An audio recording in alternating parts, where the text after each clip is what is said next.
Story number 1. I had just moved to a small town, and the first thing I noticed was how quiet it was. The streets were empty, the houses all seemed to blend into one another, and there was an eerie stillness in the air. Everything felt stuck in time. The one place that stood out was the old hotel on the corner. It had been closed for years, with a sign in the window that read, "Closed for renovations." But it didn't look like it had been renovated in a very long time. The windows were boarded up, and the building itself looked dilapidated, peeling paint, cracked brick, and a strange aura that kept me from going anywhere near it. One evening, I found myself walking past the hotel after a long day of errands. The sun had just dipped below the horizon, and the air was getting cooler. I hadn't meant to stop at the hotel, but something drew me to it. Curiosity, maybe, or some odd impulse I couldn't explain. I approached the front door, which had been left ajar. The rusted hinges creaked as the door opened slowly with a gust of wind. I hesitated. There was no logical reason to go inside, but I couldn't shake the feeling that something important was waiting for me there. I stepped inside. The lobby was dimly lit, with dust hanging in the air, and the smell of mildew was overpowering. The front desk, made of dark wood, was covered in cobwebs, and the floor was creaky under my boots. The bell at the desk had long since broken, and there were no signs of life in the space. But as I ventured further inside, I noticed something odd. The hotel looked lived in. Even though everything appeared to be abandoned, there were faint signs of someone having been there recently. A chair overturned in the corner, a few scattered papers on the floor. I felt an unease creeping up my spine as I looked around. The walls were adorned with old photographs, some of which had long since faded. People in the photos wore clothes from decades ago, all of them smiling, posing, unaware of what the future held. And yet something about their expressions unsettled me. A voice echoed from somewhere in the back of the hotel, soft but distinct. "Hello?" I called out, my voice trembling slightly. There was no answer, only the eerie silence of the hotel. I was about to turn around and leave when I saw a figure at the far end of the hallway. It was a man, tall and thin, with dark hair, his back to me. He was standing by a door, his hand resting on the handle as though waiting for something. "Excuse me," I called again, taking a few cautious steps forward. The man didn't turn around. I was close enough now to see him clearly, but his features were blurred, almost as if the shadows themselves clung to him. He was dressed in a dark suit, which struck me as odd, considering the state of the hotel, but I could see no further details of his face. I reached out a hand, my heart pounding in my chest. "Hello?" Without warning, the man turned sharply, his face now visible, and I staggered backward, gasping. His eyes were empty, black, hollow, like two deep pits. His skin was pale, almost sickly, and his lips pulled back into a smile that made my stomach drop. "Are you lost?" he asked, his voice cold and distant. I couldn't speak. My feet felt frozen to the ground. I wanted to run, to get out of there, but I couldn't. I was paralyzed by the strange emptiness in his eyes. He took a step toward me, and I could hear his footsteps echoing down the empty hall, the sound growing louder with each passing second. The man spoke again, his voice softer this time. "Don't go. Not yet." I finally snapped out of my trance and turned to flee, but as I reached the front door, it slammed shut in front of me, the heavy thud of it closing, making my heart race.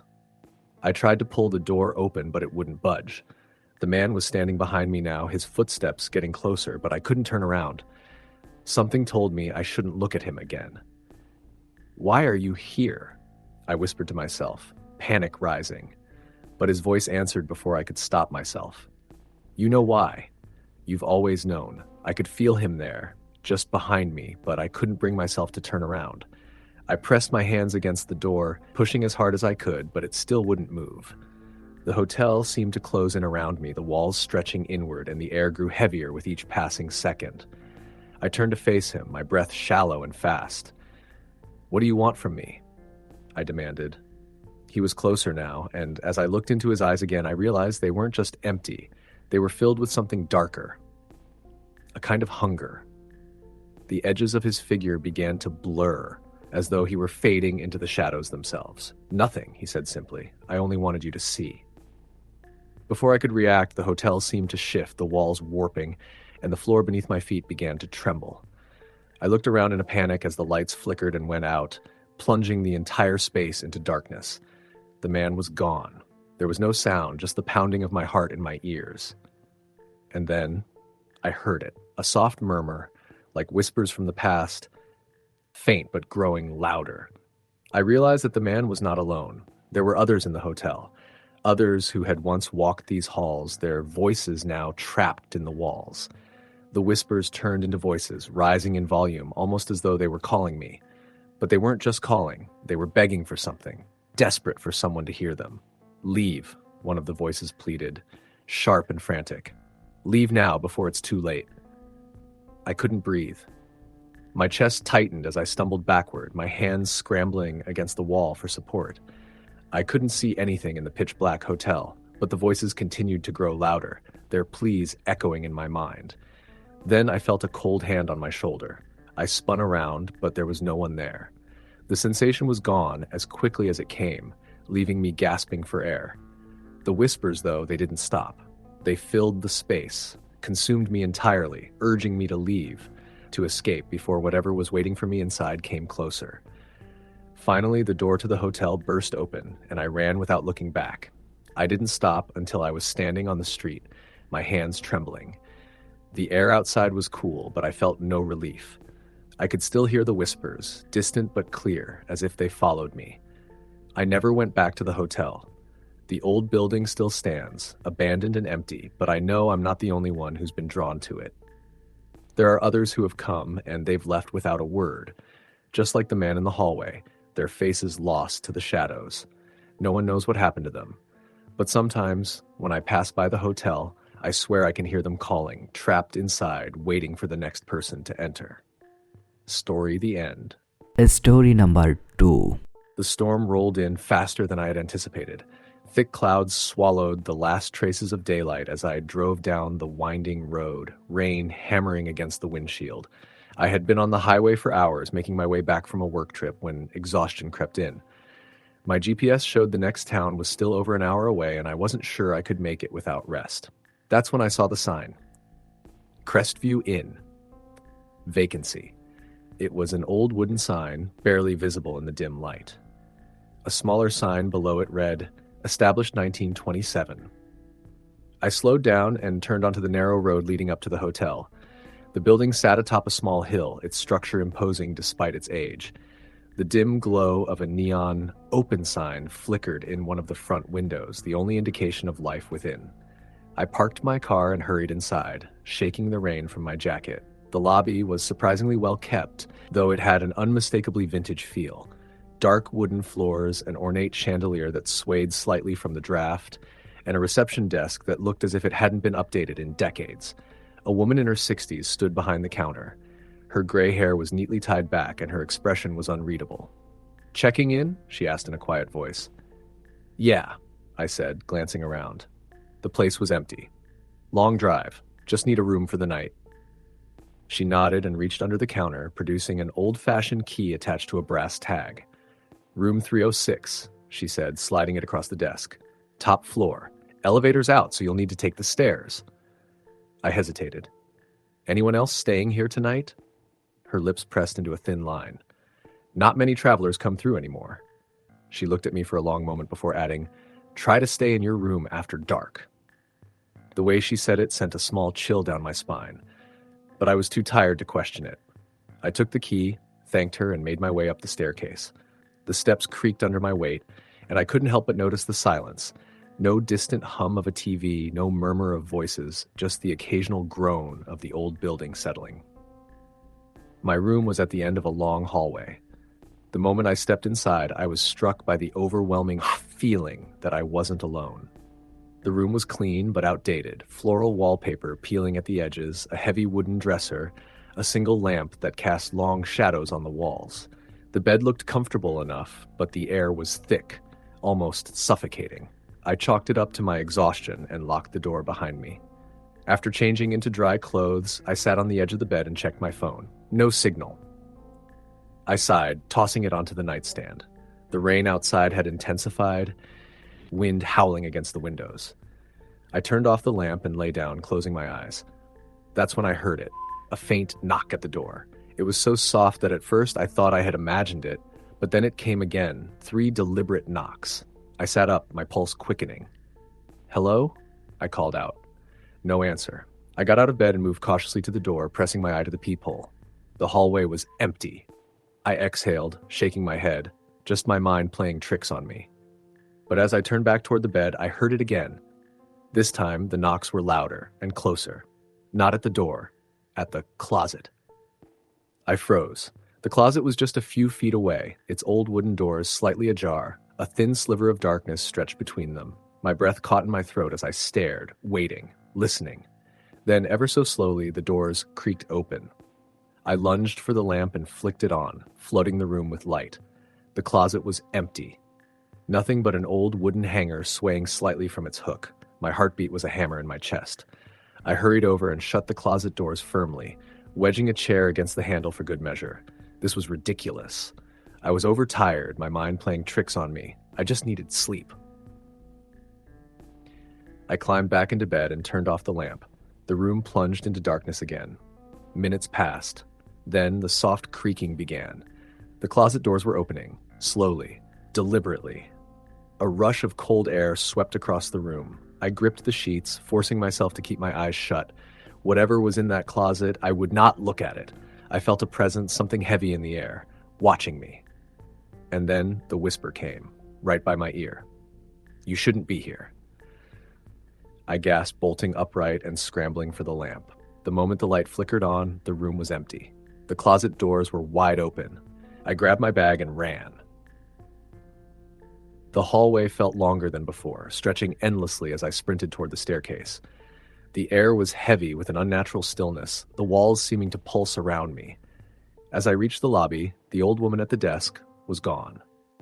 I turned toward the front doors, ready to throw them open and escape, when I noticed something that made my blood turn to ice. A guest book sat open on the counter. I hadn't seen it when I checked in. Slowly, I stepped forward and looked down at the pages. They were covered in names, handwritten in ink.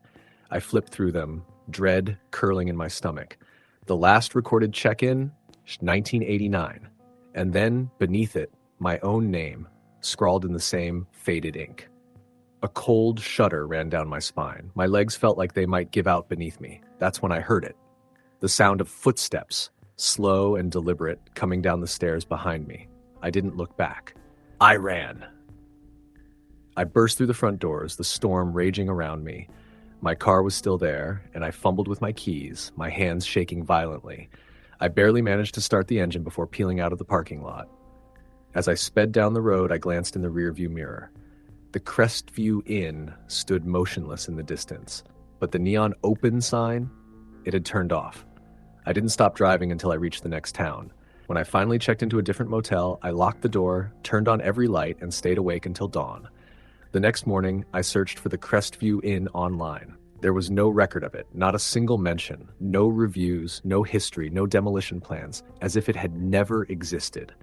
But I know what I saw. And I know that somewhere in that decaying old hotel, something saw me, and it did not want me to leave. Story, the end. Story number 3. The old Crestwood Hotel stood at the edge of the town, its tall, crumbling silhouette a stark contrast against the growing modernity of the area. It had once been a grand establishment, a luxurious stop for those traveling through the countryside. Now, however, the hotel had been abandoned for decades, its faded brick exterior and boarded-up windows standing as silent witnesses to the ravages of time. Some people called it a ghost hotel, a relic of a bygone era that was now too far gone to be restored. I had heard the rumors, of course. Everyone in town had. They spoke of strange sounds at night, ghostly figures seen through the windows, and lights flickering in rooms that no one had entered in years. But I was always skeptical. My name is Natalie, and I'm a writer. I've spent most of my life traveling and collecting stories, ghost stories mostly. I find the supernatural fascinating, and the idea of an old, abandoned hotel with a rich history was irresistible. So when I heard the town was planning to demolish the Crestwood to make way for a new shopping center, I decided I needed to see it for myself before it was gone forever. I wanted to capture its essence, its history, and its story before the building was reduced to rubble. On a crisp autumn afternoon, I drove out to the hotel, the winding road leading me further away from the comfort of town and deeper into the woods. As I approached the hotel, I felt an odd sense of foreboding, but I pushed it aside. The old building loomed in front of me, its windows dark and its doors sealed shut with boards and chains. The front steps were cracked, and the grounds were overgrown with weeds. Yet there was something undeniably captivating about it. It called to me, urging me to explore. I parked my car on the side of the road and walked toward the entrance. The air felt heavy, like a storm was about to break. The silence around me was almost oppressive. As I reached the front doors, I noticed they weren't as tightly sealed as I had expected. A small gap between the boards allowed enough room for me to slip through. Without thinking too much about it, I crouched down and squeezed through. Inside, the atmosphere was suffocating. The once grand lobby had fallen into disrepair. The floor was covered in layers of dust and dirt, and the remnants of luxurious rugs were scattered across the floor, their colors long faded. The grand chandelier above had long lost its brilliance, and a few light bulbs still clung to the rusted framework, casting an eerie glow over the space. The wallpaper was peeling in large swaths, revealing the crumbling plaster beneath. I stood still for a moment, taking in the surroundings. The hotel had clearly been abandoned for years, but there was still a strange energy in the air, something I couldn't quite explain. I pulled out my notebook and began to jot down some observations. The place felt as though it had been frozen in time. Old photographs lined the walls, some in gilded frames, others hanging loosely with broken glass. The faces in the pictures were all of strangers. Well-dressed men and women, some smiling, others looking somber. They had all stayed here at some point in the hotel's history, but now their memories were all that remained. I moved through the lobby, following the grand staircase that spiraled up to the upper floors. Each step I took creaked, and I couldn't help but feel like I was disturbing something that had been sleeping for far too long. The staircase led to a long corridor, with doors leading to rooms on either side. I walked down it slowly, trying to take in every detail. Some of the doors were locked, others barely hanging on their hinges. The rooms inside were dark, and as I peered through the cracked door of one room, I saw only shadows and dust. I made my way to the end of the hall and pushed open the door to what appeared to be the hotel's old dining room. The room was vast, with tall windows that had been covered in grime. Broken chairs and tables were scattered around the room, remnants of what had once been a place of luxury and fine dining. The air was thick with the smell of mildew and decay, but there was something else, something faintly metallic that I couldn't quite place. I was about to leave when I heard a noise. It was faint at first, like a rustle, followed by a soft, dragging sound. I turned, my heart skipping a beat. The noise was coming from the hallway behind me, faint but persistent. I waited, my breath catching in my throat. The sound stopped. I listened closely, but there was only silence. I shook my head, trying to dismiss the unease that had settled in my chest. It was just the building settling, I told myself. Nothing more. But as I turned to leave the dining room, I heard it again. This time, the sound was louder. It was coming from upstairs, the unmistakable sound of footsteps, slow and deliberate, dragging across the floor. I stood frozen, every instinct telling me to turn and run. But something, curiosity or perhaps some deeper pull, kept me rooted in place. The footsteps grew louder, closer, but still, I couldn't see anyone. I walked cautiously toward the staircase, my breath shallow, my pulse quickening. As I reached the top of the stairs, I noticed a door at the end of the hallway slightly ajar. A dim light flickered from within. Without thinking, I approached the door, my heart pounding in my chest. The closer I got, the more intense the feeling of dread became. The light flickered again, casting eerie shadows across the hallway. I pushed the door open just a crack, peering inside. What I saw made my blood run cold. The room was small, barely furnished, and yet it was perfectly intact. The bed was made, the curtains drawn, and a single lamp on the nightstand cast a soft, golden glow. But it was the figure sitting on the bed that stopped me in my tracks. A woman. She was dressed in an old-fashioned gown, her back to me, her head bowed as if she were staring down at something in her lap. Her hair, once dark, was now thin and disheveled, cascading in loose strands over her shoulders. She sat motionless, as if she hadn't moved in years. I opened my mouth to speak, but no words came out. My hand trembled as I reached for the door, but just as my fingers brushed the handle, the woman's head slowly turned toward me. Her eyes were hollow, empty. There was no life in them, only a deep, unfathomable darkness. Her lips parted, and in a voice that was barely a whisper, she said, "Why did you come?" I stumbled back, my heart hammering in my chest. I couldn't tear my eyes away from her. For a moment, the world seemed to go silent, and all I could hear was the rushing of blood in my ears. Then, just as quickly as she had appeared, the woman vanished. The room was empty once more. I stood there, breathless, trying to process what had just happened. My mind was racing, but I couldn't make sense of it. The air felt colder now, and I could almost hear the soft, dragging sound again, coming from behind me. I didn't look back. I turned and ran. My feet pounded against the wooden floors as I made my way down the hall, through the lobby, and out the front doors. I didn't stop until I was outside, the cool night air hitting my face like a slap. I never went back to the Crestwood Hotel after that night. I don't know what I saw or who the woman was, but I can't shake the feeling that she was waiting for something or someone. And perhaps she still waits in that decaying, forgotten hotel just beyond the reach of time. Story the end. Story number 4. It was just past midnight when Linda arrived at the old hotel on the outskirts of a sleepy town. The place was weathered and worn, standing proudly against the backdrop of an overcast sky. She had been driving for hours, and despite the darkness, she was glad to have found somewhere to rest. It had been a long day of work and an even longer journey, so a quiet night in a place that looked as though it had a story to tell seemed like the perfect respite. The hotel was nothing special on the outside, an aging brick building that had clearly seen better days. The sign, flickering with a dim light, read simply, "The Ashford Hotel." There was no one else in sight as she stepped out of her car, the sound of her boots crunching over the gravel driveway being the only noise in the otherwise silent night. Inside, the lobby was nearly as quiet, with faded wallpaper peeling from the walls and the air thick with the smell of dust and mildew. A single chandelier hung overhead, its light struggling to shine through the layers of grime. Behind the desk, an elderly man in a tattered suit looked up from a stack of papers.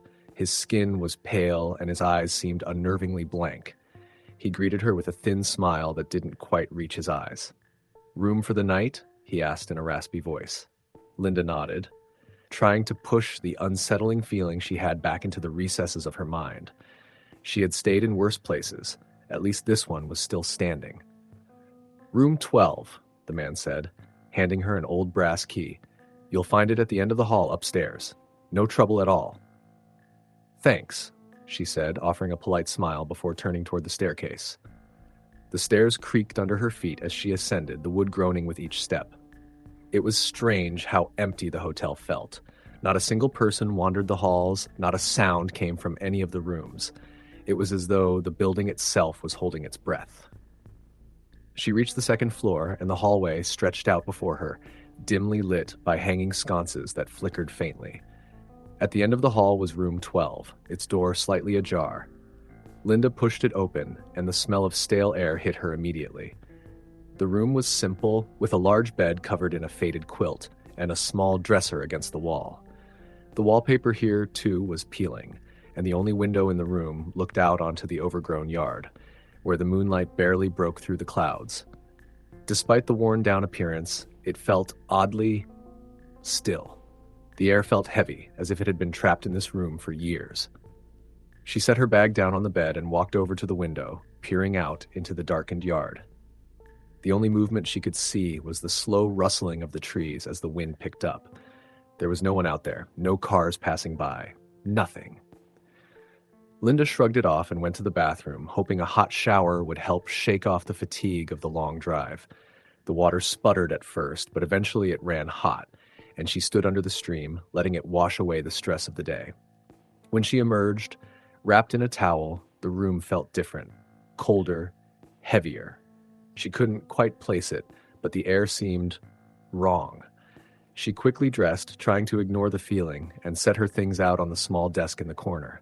As she was about to check her phone for any missed messages, she heard it, a soft, dragging sound coming from the hallway.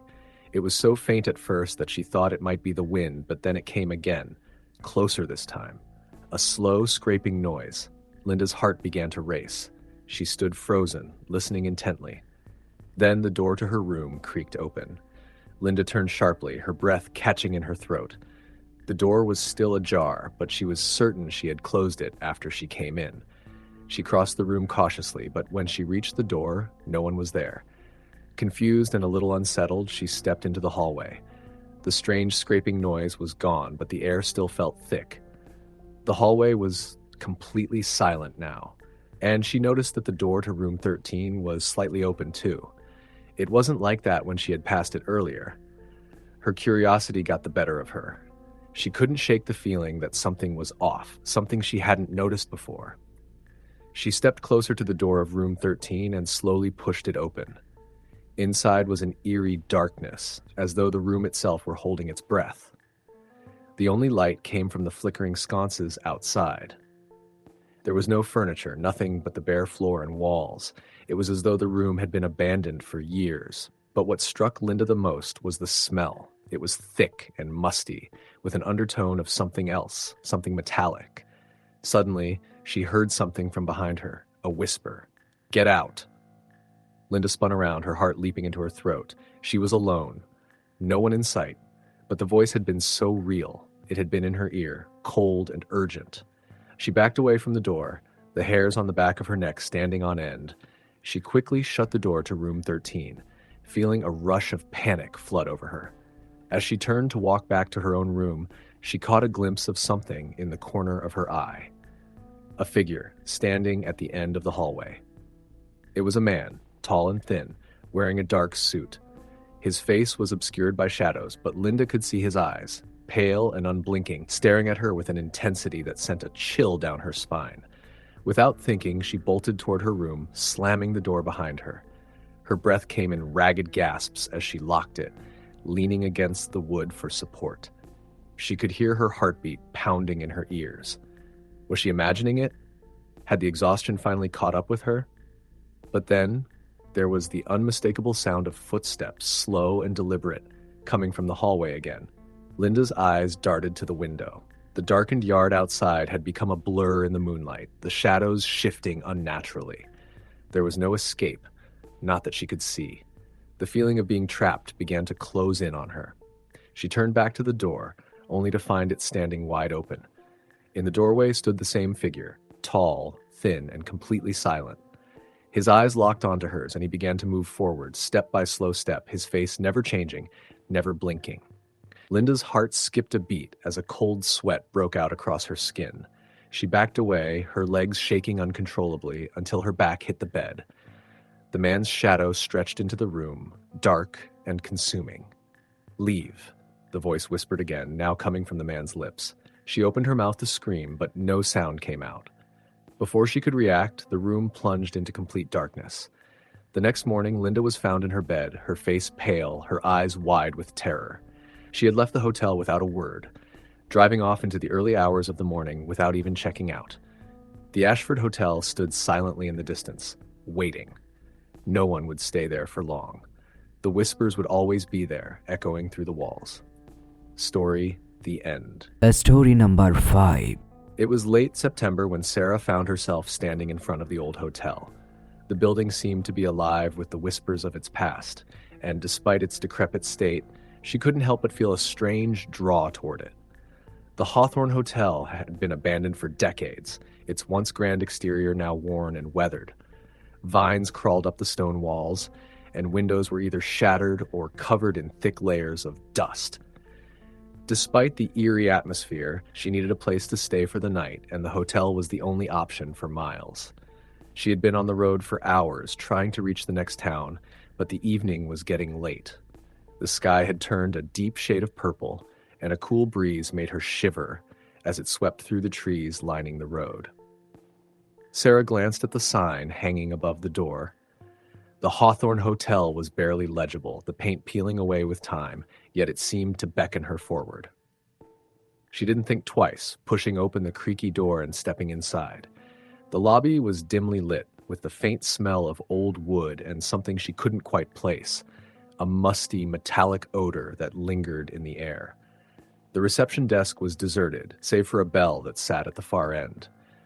There was an odd sense of abandonment about the place, as though it hadn't seen visitors in years. The walls were lined with framed photos of the hotel in its prime, its once beautiful interior and grand staircase now a distant memory. Sarah hesitated, but eventually rang the bell. A moment later, a figure emerged from the shadows. An elderly woman, hunched and frail, appeared behind the desk. Her skin was pale, her white hair pulled into a tight bun. Her eyes were clouded, her gaze distant and unfocused, but she still managed to meet Sarah's eyes with a faint, unsettling smile. "You here for the night, dear?" the woman asked, her voice raspy, as though it hadn't been used in years. Yeah, just for the night," Sarah replied, trying to mask her discomfort. "How much for a room?" The woman didn't answer immediately. She simply stared at Sarah for a moment, as if weighing something in her mind. Then, without saying a word, she handed her a tarnished brass key. "Room 212. It's upstairs," the woman said, her voice lower now, as if she were speaking an old, familiar secret. "Stay as long as you like, but don't wander too far after dark."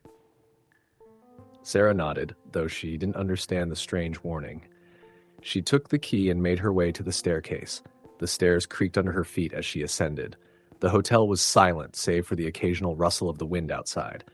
The air felt stagnant, thick with dust and the remnants of forgotten conversations. Room 212 was at the end of the hall, its door slightly ajar, as though it had been waiting for her. Inside, the room was small, with a single bed covered in a faded floral quilt. The wallpaper was peeling at the edges, and the once bright curtains had long since dulled with age. The only furniture in the room was a dresser and a small table with a lamp.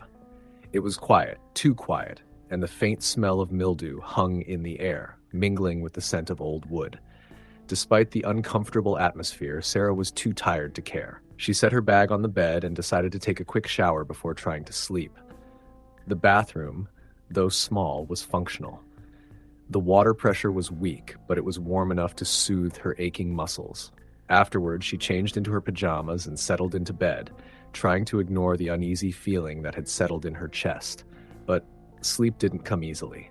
Every time she closed her eyes, a strange sound echoed through the hotel, a soft, dragging noise, as if something heavy was being pulled across the floor. Sarah opened her eyes, but the room was still. There was nothing to explain the sound, and yet it continued, growing louder as if it were drawing nearer. Her heart raced in her chest as she sat up in bed, straining to hear. It stopped abruptly. The silence that followed was suffocating, pressing in on her from all sides. Sarah lay back down, pulling the blankets up to her chin. She told herself it was just the house settling, but deep down, she knew that wasn't the case. The air felt thicker now, heavy with an unseen presence. After what felt like hours, sleep finally overcame her, but it was a restless sleep, filled with strange dreams of shadowy figures standing at the foot of her bed, their eyes wide and unblinking. Every time she reached out to them, they vanished, slipping away into the darkness. When Sarah awoke the next morning, the sun was already high in the sky. She rubbed her eyes, confused for a moment, unsure of what had happened during the night. But as she sat up and looked around the room, something caught her attention. There, on the floor beside the bed, was a set of footprints. They weren't hers. The prints were faint, almost as if they had been made by someone barefoot, and they seemed to lead from the door to the edge of the bed. But Sarah was certain she had not moved from the bed during the night. She had locked the door before she went to sleep, and there was no way someone could have entered without her knowing. The prints weren't wet, just dusty, but they were unmistakable. A chill ran down her spine as she looked around the room. There was no other explanation. No one had entered the room, but somehow the footprints had appeared. She felt an overwhelming sense of unease, but she didn't want to stay in the room any longer than necessary. She gathered her things and left the hotel room, making her way back down to the lobby. The elderly woman was still behind the desk when Sarah returned, her eyes following Sarah as she approached. "You sleep well?" the woman asked, her voice soft, almost too soft. I don't know," Sarah said, her voice shaky. "There's something wrong with that room. I found footprints on the floor this morning. I swear I was alone. The woman didn't react, but her lips curled into a thin smile. Room 212 has always had a way of bringing things to life, she said, almost as if she were speaking to herself. Some things, however, should stay dead and buried. Sarah didn't understand, but she had no intention of staying to find out more. She hurried to the door, the woman's gaze following her every step. Just before she stepped outside, she turned back. "Are you the last one here?" Sarah asked, her voice trembling. The woman nodded slowly. "Last of many," she said cryptically, before she added, "but not the last you'll hear." Sarah's stomach turned. She didn't wait to hear more. She walked out of the hotel, the door creaking shut behind her, and never looked back. As she drove away, she glanced in her rearview mirror. The Hawthorne Hotel stood silent and still, as if nothing had changed. But Sarah could have sworn she saw something moving behind the dusty windows, a shadow that never seemed to leave. The hotel remained there, abandoned yet strangely alive with the spirits of its past, waiting for the next weary traveler to discover what it had hidden in its walls. Story the end. Story number 6. It had been a long, tiresome journey, and as the sun dipped below the horizon, I found myself in need of a place to stay. I had been driving through the back roads of the countryside, looking for somewhere to rest, when I spotted the sign for the old Ashcroft Hotel, an imposing structure that loomed like a relic of another time. I had no intention of staying at such a place. The hotel's faded sign and the dilapidated exterior suggested that it had been abandoned years ago, but the dim light coming from one of the windows intrigued me. I had driven for hours, and the thought of a warm bed, no matter how run down, was too tempting to resist. So I pulled into the parking lot, which was mostly empty, except for a few cars that looked like they hadn't moved in years. I walked to the front door, hesitated for a moment, and then pushed it open. The bell above the door jingled, though no one seemed to be around. The lobby was dimly lit, and there was an odd, musty smell in the air, like old wood mixed with dampness. The furniture looked outdated, and dust covered almost every surface. At the front desk, a man stood with his back turned, writing something in a ledger. He was older, with a thick mustache and a wrinkled face that seemed permanently fixed in a neutral expression. "Hello," I said, trying to sound as friendly as possible. The man turned to face me. His eyes were dark, almost too dark, and they lingered on me for just a second too long before he offered a thin smile. "Evening, miss," he said in a gravelly voice. "Looking for a room?" I nodded. "Yes, just for the night. Do you have any available?" He eyed me suspiciously, as if measuring whether I should be allowed to stay. Finally, he nodded and reached behind the desk to grab a key. "Room 13, he said, handing it to me. "It's on the second floor." I took the key and thanked him, though I couldn't help but feel uneasy. "Room 13? I chuckled to myself. Superstitions, I supposed. The hotel felt old, maybe even haunted, but I wasn't one to believe in such things. The man watched me walk toward the stairs, his eyes lingering just a little too long on my back. The second floor was quiet, with a long hallway that stretched ahead. The carpet was threadbare, and the walls had a yellowish tint to them. It seemed as though time had stopped here long ago. Room 13 was at the very end of the hall. Its door cracked slightly open. I pushed it open and stepped inside. The room was small, with a single bed covered by an old quilt. There was a small dresser, a faded painting on the wall, and a chair that looked like it hadn't been used in years. A single light bulb hung from the ceiling, casting a dim yellow glow over everything. It wasn't much, but it would suffice for the night. I threw my bag on the bed and went to the bathroom to freshen up. The water pressure was low, and the water had a strange, metallic taste to it, but I didn't mind.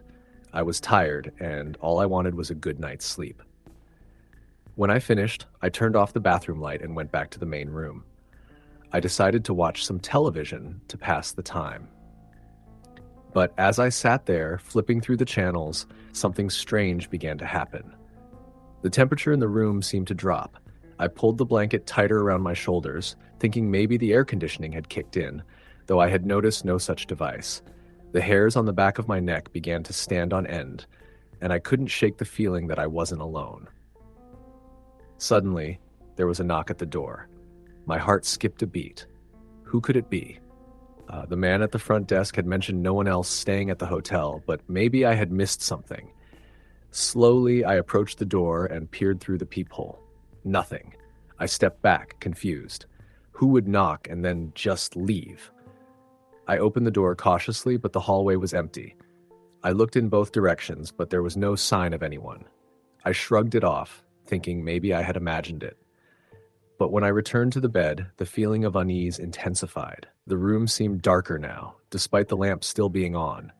The air felt heavier. I tried to shake it off, but the whispers began then.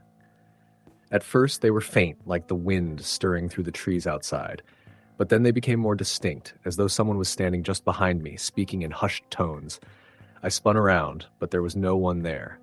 The whispers continued, growing louder, and I felt a cold chill sweep over me. I grabbed my phone and checked the time, 2:13 a.m. The room was freezing now, and I could see my breath. The whispers were no longer just whispers. They were voices, speaking in low, frantic murmurs. I stood up and backed toward the door, my pulse quickening. The air in the room seemed to thicken, suffocating me. I tried the door, but it wouldn't budge. The knob turned, but someone was holding it from the other side. Then I heard it. A soft knock. It was the same knock I had heard earlier, but this time it was not coming from the door. It was coming from the closet. I stood frozen, unable to move. My hand reached for the light switch, but before I could turn it on, the closet door creaked open by itself. Out of the darkness, a figure emerged. It was a woman, her face pale and gaunt. Her eyes were wide, hollow, and staring directly at me, but she made no sound. She was dressed in an old-fashioned gown, and her hair hung in disheveled strands around her face. I couldn't breathe. The woman began to move slowly toward me, her feet gliding across the floor. Each step was silent, but I could feel the air grow colder with every inch she came closer. Her eyes never left mine, and I felt the overwhelming urge to run, but my legs wouldn't cooperate. She reached out a hand, and I screamed. But just as I was about to back away, the door flung open, and I was suddenly standing in the hallway. I hadn't moved. The woman was gone. I ran down the stairs, past the front desk where the man still sat, his eyes fixed on the ledger. He didn't look up, didn't say a word. I didn't look back. The night felt endless as I hurried to my car. The fog had thickened, and the air felt suffocating. I started the engine and drove away as fast as I could, not daring to glance in the rearview mirror. The next morning, I called the hotel to let them know I had left, but when I asked for the front desk clerk, the voice on the other end told me there had been no one working there that night. The hotel had been closed for years. The old Ashcroft Hotel was condemned, abandoned. Nobody had stayed there in decades. But I had, and I would never forget what I saw. Story, the end. Story number 7. I had always been a lover of old buildings, particularly hotels. There was something about the long, crumbling hallways and the worn wood floors that seemed to whisper stories of another time. So, when I found myself in a small, forgotten town in the middle of nowhere, I couldn't resist staying at the town's most notorious landmark, the old Sterling Hotel. The hotel was a relic from the early 1900s, and rumors of its haunted history were part of the town's folklore. Most people would have been deterred by the tales, but to me, it was the perfect place to stay. I had spent the whole day photographing the surrounding countryside, taking in the remnants of history and the quiet, eerie beauty of the town. By the time I returned to the Sterling, the sun was setting, casting long shadows across the town square.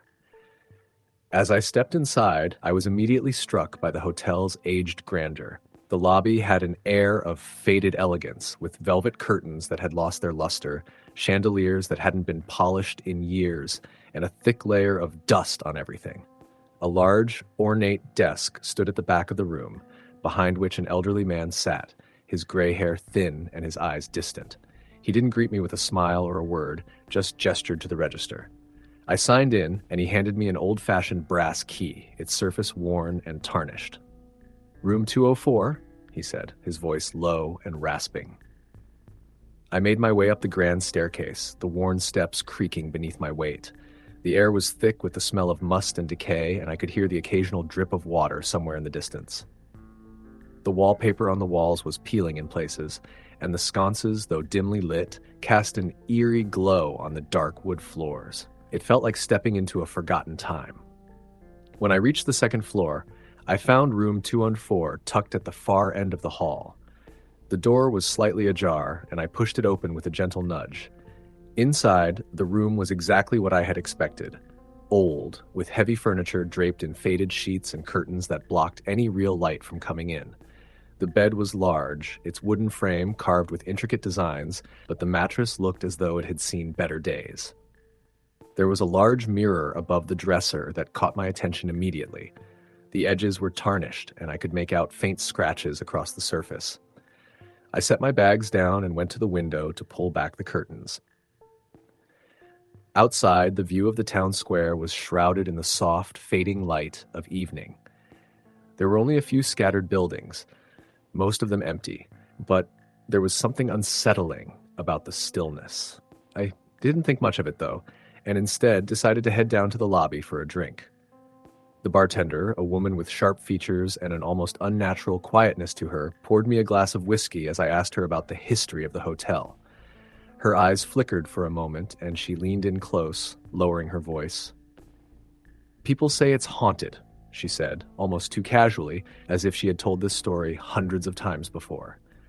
"The hotel was built back in 1911, and it's been passed down through the generations, but it's been empty for a long time now. You might hear things, see things, but don't worry about it. It's just the building settling." I raised an eyebrow. "What kind of things?" I pressed. She hesitated, her eyes darting over my shoulder as if searching for someone. "Things that shouldn't be there," she muttered. "People who left and never came back." I chuckled nervously, trying to brush off the unease that crept up my spine. "I'm sure it's just stories." The woman didn't respond, and the conversation drifted off as I finished my drink and made my way back upstairs to my room. The hallways were dark now, with only the occasional flicker of a dim light. I reached for my door handle, but before I could turn it, I heard a faint sound. A soft, shuffling noise, like footsteps dragging across the floor. I stopped in my tracks, my heart beginning to race.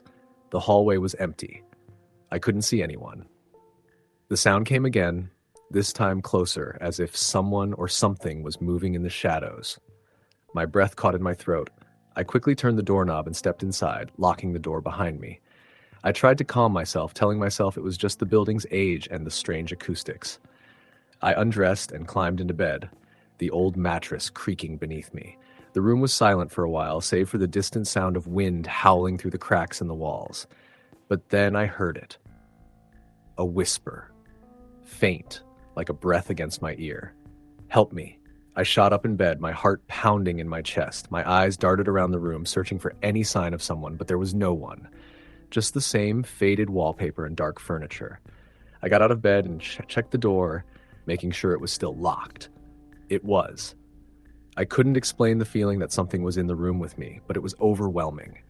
I turned back toward the bed, and that's when I saw it. The mirror above the dresser. At first, I thought I was seeing things, but then the reflection changed. The woman who had been staring back at me was now standing in the corner of the room, her figure distorted and unclear, as though the glass itself was warping. I blinked and rubbed my eyes, but when I looked again, she was still there. Her face was pale, her eyes wide and glassy, her lips moving soundlessly. I backed away, my heart racing as I reached for my phone. But when I turned to leave the room, the door wouldn't open. The handle wouldn't budge. Panic surged through me as I pulled at the door, but it was as if the hotel itself was holding me inside. I could hear the whisper again, louder now, more insistent. "Help me, please." I backed away from the door, my mind racing. I had to get out. I had to leave. My legs were shaking as I looked around the room, searching for some way to escape. The woman in the mirror was now gone, but the air felt thick and heavy as if something was pressing in from every side. And then, just as suddenly as it started, everything stopped. The door clicked open. I didn't hesitate. I grabbed my bags, rushed out of the room, and sprinted down the hallway. The whispers were still there, echoing in my ears as I ran toward the stairs. When I reached the lobby, the elderly man behind the desk looked up at me with a blank expression. "Leaving so soon?" he asked. I couldn't find my voice. I just nodded and handed him the key. Without a word, I turned and walked out of the hotel. the cool night air rushing over me as I stepped into the streets of the town. I never went back to that hotel. The experience haunted me for weeks, and even now, years later, I can still hear that whisper in my mind. The woman's voice calling out for help, begging to be freed from whatever dark corner of that building she was trapped in. Some places have a history that refuses to stay buried, and the Sterling Hotel was one of them. Story the end. Story number 8. The old Crestwood Hotel stood at the edge of the town, its tall, crumbling silhouette a stark contrast against the growing modernity of the area. It had once been a grand establishment, a luxurious stop for those traveling through the countryside. Now, however, the hotel had been abandoned for decades, its faded brick exterior and boarded-up windows standing as silent witnesses to the ravages of time. Some people called it a ghost hotel, a relic of a bygone era that was now too far gone to be restored. I had heard the rumors, of course, everyone in town had. They spoke of strange sounds at night, ghostly figures seen through the windows, and lights flickering in rooms that no one had entered in years. But I was always skeptical. My name is Natalie, and I'm a writer. I've spent most of my life traveling and collecting stories, ghost stories mostly. I find the supernatural fascinating, and the idea of an old, abandoned hotel with a rich history was irresistible. So, when I heard the town was planning to demolish the Crestwood to make way for a new shopping center, I decided I needed to see it for myself before it was gone forever. I wanted to capture its essence, its history, and its story before the building was reduced to rubble. On a crisp autumn afternoon, I drove out to the hotel, the winding road leading me further away from the comfort of town and deeper into the woods. As I approached the hotel, I felt an odd sense of foreboding, but I pushed it aside. The old building loomed in front of me, its windows dark and its doors sealed shut with boards and chains. The front steps were cracked and the grounds were overgrown with weeds. Yet, there was something undeniably captivating about it. It called to me, urging me to explore. I parked my car on the side of the road and walked toward the entrance. The air felt heavy, like a storm was about to break. The silence around me was almost oppressive. As I reached the front doors, I noticed they weren't as tightly sealed as I had expected. A small gap between the boards allowed enough room for me to slip through. Without thinking too much about it, I crouched down and squeezed through. Inside, the atmosphere was suffocating. The once grand lobby had fallen into disrepair. The floor was covered in layers of dust and dirt, and the remnants of luxurious rugs were scattered across the floor, their colors long faded. The grand chandelier above had long lost its brilliance, and a few light bulbs still clung to the rusted framework, casting an eerie glow over the space. The wallpaper was peeling in large swaths, revealing the crumbling plaster beneath. I stood still for a moment, taking in the surroundings. The hotel had clearly been abandoned for years, but there was still a strange energy in the air, something I couldn't quite explain. I pulled out my notebook and began to jot down some observations. The place felt as though it had been frozen in time. Old photographs lined the walls, some in gilded frames, others hanging loosely with broken glass. The faces in the pictures were all of strangers, well-dressed men and women, some smiling, others looking somber. They had all stayed here at some point in the hotel's history, but now their memories were all that remained. I moved through the lobby, following the grand staircase that spiraled up to the upper floors. Each step I took creaked, and I couldn't help but feel like I was disturbing something that had been sleeping for far too long. The staircase led to a long corridor, with doors leading to rooms on either side. I walked down it slowly, trying to take in every detail. Some of the doors were locked, others barely hanging on their hinges. The rooms inside were dark, and as I peered through the cracked door of one room, I saw only shadows and dust. I made my way to the end of the hall and pushed open the door to what appeared to be the hotel's old dining room. The room was vast, with tall windows that had been covered in grime. Broken chairs and tables were scattered around the room, remnants of what had once been a place of luxury and fine dining. The air was thick with the smell of mildew and decay, but there was something else, something faintly metallic that I couldn't quite place. I was about to leave when I heard a noise. It was faint at first, like a rustle, followed by a soft, dragging sound. I turned, my heart skipping a beat. The noise was coming from the hallway behind me, faint but persistent. I waited, my breath catching in my throat. The sound stopped. I listened closely, but there was only silence. I shook my head, trying to dismiss the unease that had settled in my chest. It was just the building settling, I told myself, nothing more. But as I turned to leave the dining room, I heard it again. This time, the sound was louder. It was coming from upstairs. The unmistakable sound of footsteps, slow and deliberate, dragging across the floor. I stood frozen, every instinct telling me to turn and run. But something, curiosity or perhaps some deeper pull, kept me rooted in place. The footsteps grew louder, closer, but still, I couldn't see anyone. I walked cautiously toward the staircase, my breath shallow, my pulse quickening.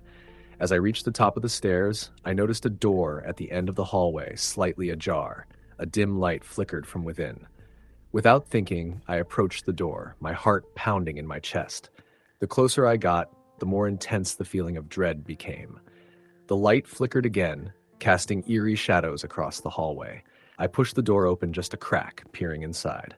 What I saw made my blood run cold.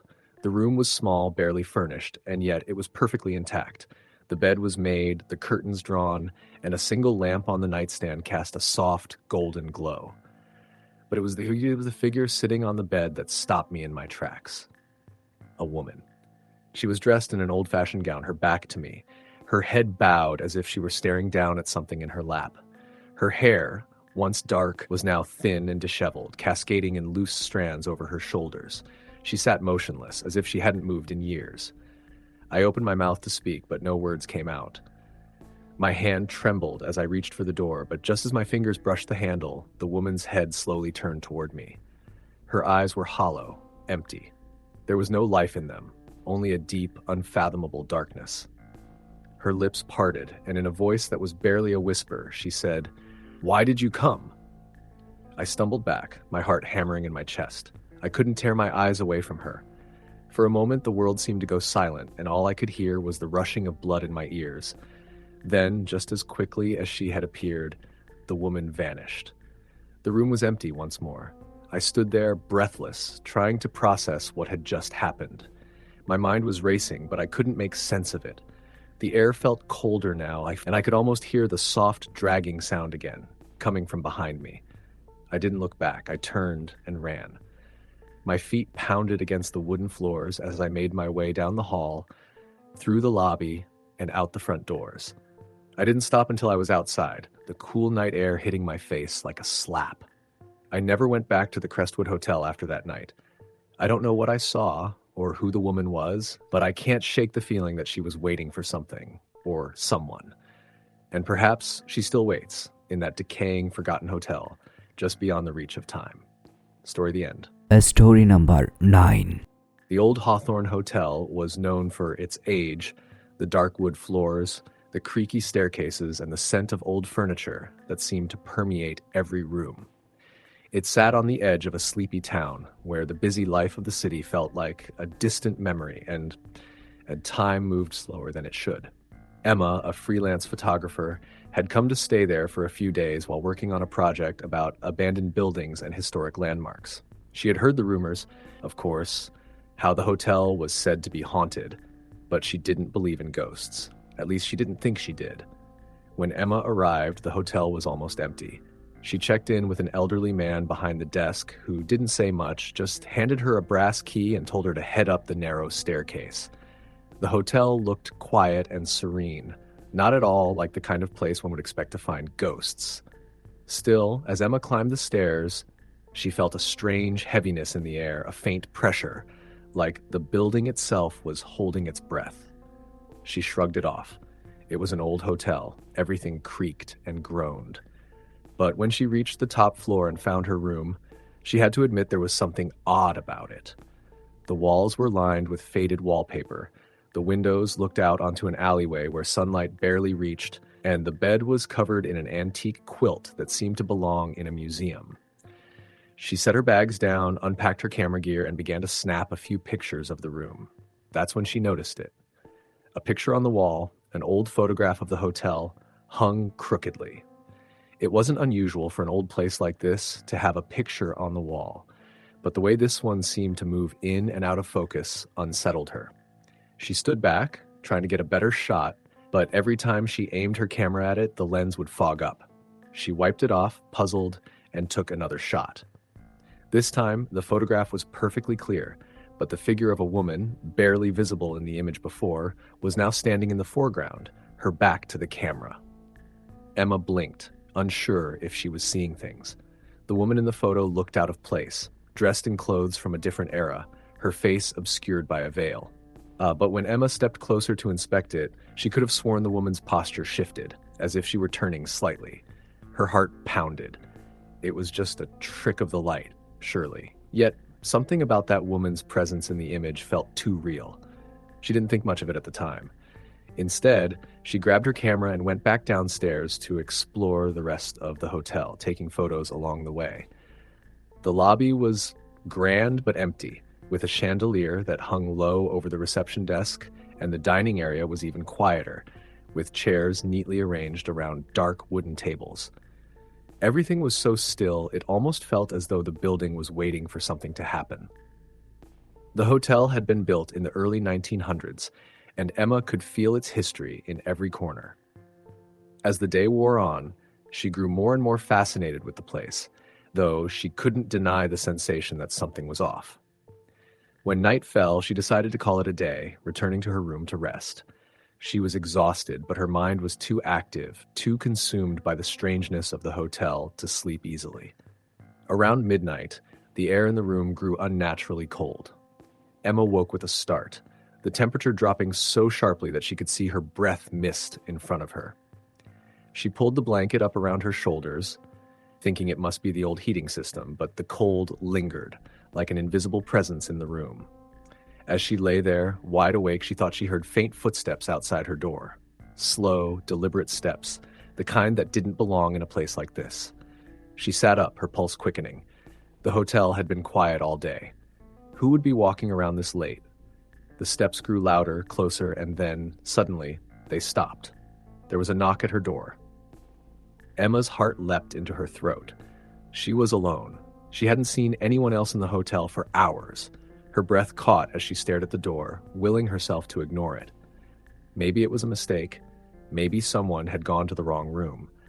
But the longer she sat there, the more she felt the weight of something pressing in from all sides. Another knock. This time, it wasn't just a knock. It was a slow, rhythmic tapping, like fingernails scraping against the wood. She had to know who it was. She slowly got out of bed and walked to the door, her hand shaking as she reached for the handle. She pressed her eye to the peephole, but there was no one there, just the empty hallway, dimly lit by a single light at the end of the corridor. Still unsettled, Emma opened the door, peering into the darkness. She felt a wave of cold air rush past her, and when she stepped out into the hallway, she felt as though she were being watched. But there was no one in sight. She closed the door quickly, her nerves getting the best of her. She stood there for a moment, breathing heavily, trying to rationalize what had just happened. It was just her mind playing tricks on her. The hotel was old.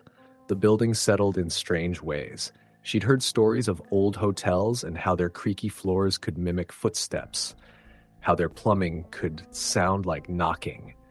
But as she turned to head back to bed, she noticed something strange. The photograph in the room, the one with the woman, was crooked again. Her blood ran cold. It wasn't just the way it hung. It looked different, somehow. The woman in the photograph had moved. Emma's stomach churned as she stepped closer to the picture, her heart thudding painfully in her chest. The woman's veil had lifted slightly, revealing part of her face, and there, staring out from the photo, were two dark, hollow eyes that weren't there before. A voice, soft and indistinct, echoed through the room. Emma froze, her pulse quickening as the whisper grew clearer, more insistent. "Help me." The words seemed to come from the walls themselves. She stumbled back, clutching her camera tightly, her hands trembling. The room seemed to grow darker, as though the shadows were closing in on her. Then the door slammed shut behind her. Emma whirled around, panic setting in. She reached for the door handle, but it was locked. Her hands shook as she tried to turn the knob, but it wouldn't budge. The whispering grew louder, closer, until it was no longer just a whisper. It was a voice, a woman's voice, desperate and pleading. Help me. Please. Emma's heart was pounding in her chest as she frantically pulled at the door. She felt the room spinning around her, the coldness deepening. She turned toward the window, but it was too late. The walls seemed to pulse with energy, and the floor beneath her feet began to tremble, as though something was stirring beneath the old hotel. And then, as quickly as it had started, the room went silent. The door creaked open, releasing Emma from its grasp. She didn't hesitate. She didn't even look back. She grabbed her things and rushed out of the room, down the stairs, and out of the hotel into the night. The cold air bit at her skin as she hurried to her car, her breath coming in ragged gasps. As she drove away, she could see the hotel in her rearview mirror, its dark silhouette standing against the night sky, the lights flickering faintly in the windows. She didn't know what had happened there, what she had experienced, but she knew she would never return to that place again. The next morning, Emma packed up her equipment and left town. She didn't speak to anyone in the town about what she had seen. But as she drove away, she couldn't shake the image of the woman in the photograph, the face with those hollow, pleading eyes. She couldn't forget her, and she never would. Story the end. Story number 10. It was late fall when I decided to take a solo trip to the small, isolated town of Greendale. I had been hearing about the place for years, mostly rumors and stories shared in hushed tones, like some sort of forgotten legend. They spoke of the Hawthorne Hotel, an old establishment that had been standing for over a century. Some said it had been abandoned, others claimed it was still in use. But no one ever seemed to talk about it with any sense of fondness. It was the type of place people quickly steered away from, their voices dropping when they mentioned it, like it was a secret not meant to be uncovered. I arrived late in the afternoon, the trees outside bare, their skeletal branches casting long shadows across the road as I approached the hotel. The building stood alone at the far end of the town, towering and imposing, with ivy crawling up its stone walls. Its windows were dark, save for a faint, flickering light from the lobby. Despite its neglected appearance, I couldn't help but be intrigued. I hadn't seen a place like it in years. Cracked stonework, faded paint, and a sign that had seen better days. The bell above the door chimed as I stepped inside, greeted by a musty scent, a mixture of old wood, stale air, and something faintly metallic. The lobby was empty except for a large, ornate desk. Behind it, a man in his late 60s sat, his back straight as if he had been waiting for me. His eyes were sharp, like he hadn't moved for years. His clothes were of a time long past, gray wool suit, matching vest, and a pocket watch that gleamed beneath his cuff. "Good evening," he said, his voice dry and rough, like gravel. "Hi there," I replied, a little uneasy. "I was wondering if you had a room available for the night?" His eyes didn't blink for a moment, as if considering me carefully. He finally nodded and handed me an old-fashioned brass key. No words exchanged. "Room 217, he muttered, turning away. I couldn't help but glance around as I walked down the hallway toward the stairs. The place felt almost abandoned. Dust covered every surface, and the air was thick with the sense of something left behind. The wallpaper was peeling, and the carpet beneath my feet creaked with every step. It was as though the building itself had been frozen in time, stuck in a moment that refused to move forward. I reached the door to room 217 and hesitated. It was an unremarkable door, just another part of the hallway, but something about it felt off. The number 217 was painted in faded gold, and the wood looked older than the rest of the hotel, dark and worn. I shrugged it off, figuring it was simply the result of neglect. The key turned with a heavy groan, and the door opened with a reluctant squeak. Inside, the room looked as if it had been untouched for decades. The bed was large, its frame made of dark, polished wood with a yellowing quilt draped over it. The curtains were drawn tightly, but from the little light filtering through, I could tell the room hadn't seen much use in years. A small wooden chair sat in the corner, and a faded portrait hung above the bed. A portrait of a woman whose face was so blurry and distorted it was hard to make out. The eyes in the painting seemed to follow me, no matter where I moved. I set my bag down on the bed, looking around the room with a sense of quiet unease. It was impossible to explain, but there was something about the hotel, the room itself, that felt wrong. like it was holding something back, something that had been waiting for a long time. I made my way back to the lobby to grab a drink, and as I passed the man behind the desk, he nodded but didn't speak. I felt like he was watching me, but when I looked, his gaze was on the floor, his hands folded in front of him. The bartender, a young woman who seemed far too cheerful for the atmosphere, poured me a glass of wine as I asked her about the hotel. She smiled widely, but her eyes were cold. "Oh, the Hawthorne is a fine place," she said. "Hasn't had many visitors lately, though. It's been here a long time. Built in 1912, I think. People say it's haunted, but I don't put stock in that." I smiled awkwardly, sensing she wasn't really interested in talking about it, but I pressed on. "Haunted, huh? That's strange. What kind of things happen?" Her smile faltered for just a second, and I saw something flash across her face. Fear, or maybe sorrow. But she quickly recovered, setting my glass down in front of me. "You know, the usual stuff," she said, her tone tight. "Things move around, doors slam, that sort of thing. But like I said, it's nothing." I sipped the wine, not quite convinced, but the conversation drifted elsewhere as I made small talk with the bartender. A few hours later, I headed back to my room, the feeling of unease growing stronger the closer I got. When I stepped into the room, the silence hit me immediately. There was no sound at all. Nothing from outside, not even the hum of the building's old heater. The room was cold, not just chilly, but cold, like something was blocking warmth from entering. I went to turn on the light, but the bulb flickered once before going out entirely, plunging the room into darkness. My heart raced, but I told myself it was nothing, just an old building. I fumbled for my phone and used its light to navigate. It wasn't ideal, but it was enough. As I moved across the room, I couldn't shake the feeling that someone was watching me. The portrait of the woman, her eyes seemed to glimmer in the darkness, no longer blurry, but now too clear, too focused. I moved closer, my fingers brushing the edge of the frame. The image. It had changed. The woman's face, once distorted, was now clearer. She had long, dark hair, and her expression was familiar, as if I had seen her somewhere before. I couldn't place it. I stepped back, heart pounding, and that's when I heard it, a faint whisper. It was barely audible, but unmistakable. "Leave." I froze, my blood running cold. The voice came from behind me, a soft but insistent plea. I turned, expecting to find someone standing there, but the room was empty. The air was thick with tension, and for a moment I thought I might be imagining things. But then, the bed. The bed was moving. It wasn't much at first, just a slight shift, a subtle change. But then it rocked again, harder, as if something beneath it was pushing upward, forcing it to move. My heart skipped a beat, and I backed away, feeling the cold breath of something on my neck. The air felt heavy, suffocating, and I couldn't breathe.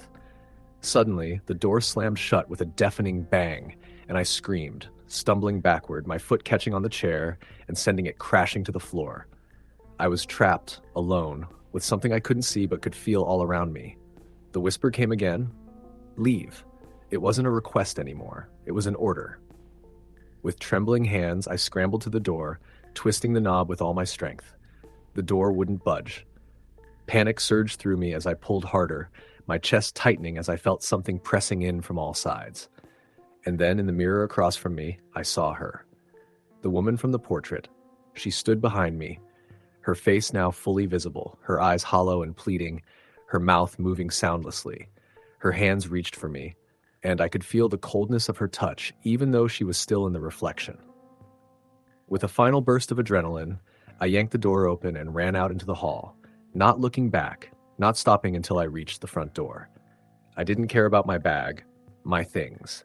I needed to leave, to get away from that hotel, from whatever was waiting inside. I never looked back at the Hawthorne Hotel as I drove away. As I left the town behind, I couldn't shake the feeling that the woman's eyes were still watching me wherever I went. Story the end.